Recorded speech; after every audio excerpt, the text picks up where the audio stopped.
Hello, everyone. This is your family life advocate and educator, Pastor Sam Onyeji.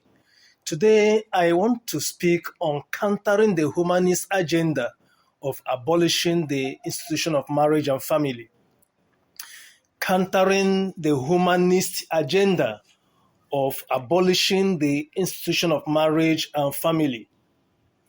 When in the year 2000, that I read a newspaper article saying that marriage and family is becoming irrelevant and obsolete, and that marriage and family should be replaced with something better.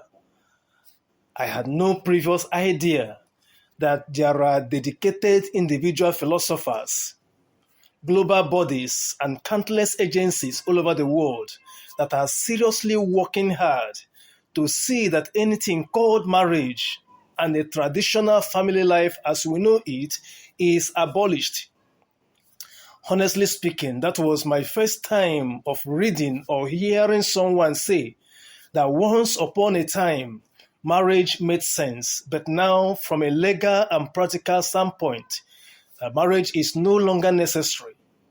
I could not believe that someone in his right senses will point to marriage and family as examples of outdated, unenlightened institutions that men use to enslave women. Friends, why would somebody wish the whole idea of marriage dead and buried? How can a sensible person describe an institution established by God and called honorable and say that that institution is unnecessary and sees its permanence as naive and arrogant? In case there is someone listening to me now who is unaware, may I bring to your knowledge that there is now an organized and ongoing violent satanic attack against God's original plan, God's purpose and structure of marriage and the institution of family. Those who are committed to the humanist ideology have not only left God out of their view of man, religion and values and education, they are also bent on doing away with the basic unit of society, that is the family.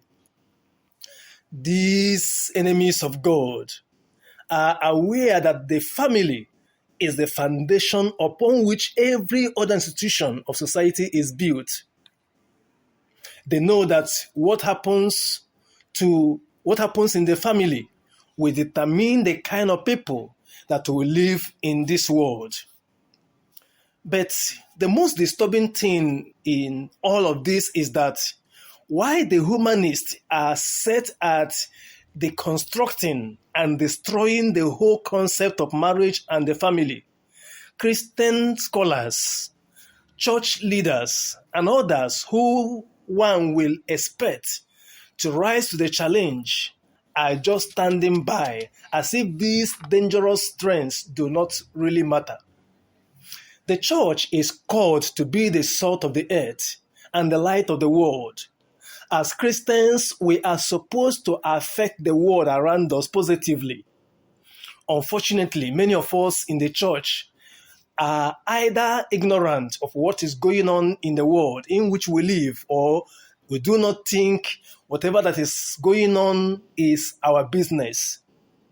Many of us feel that as far as our idea of marriage and family life is still intact, whatever others are thinking, saying, or doing do not really matter.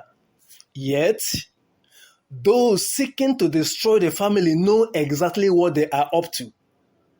In a deliberate but systematic manner, they are changing people's understanding of marriage and family, and they are pushing their satanic ideas into every nook and cranny of nations.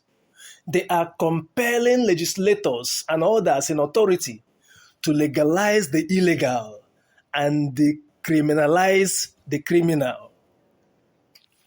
In the year 2008, Dr. Steve Organ, in one of his writings, raised alarm on this trend, and he called on Christian intellectuals to rise to the challenge posed by humanistic ideology. In his words, and I quote, "There is a crisis in the family today, which is a product of an attack fueled by the humanist worldview. The institutions of marriage and family are crumbling. The divorce rate is escalating and getting worse. There is a suicide epidemic plaguing members of different families.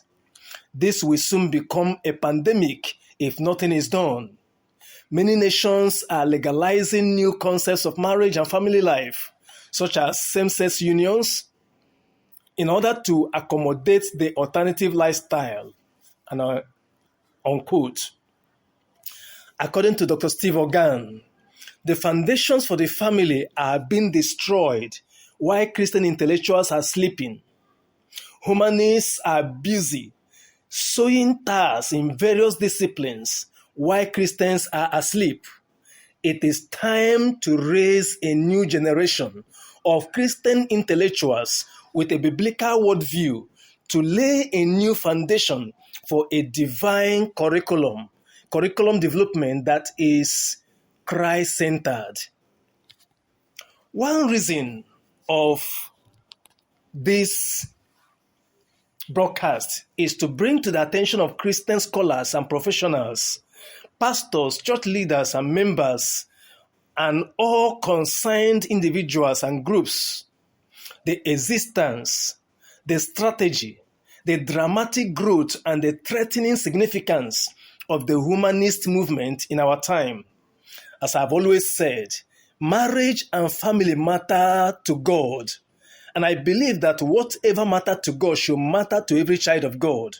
So we must all arise and fight for the preservation of this indispensable institution. I will be back.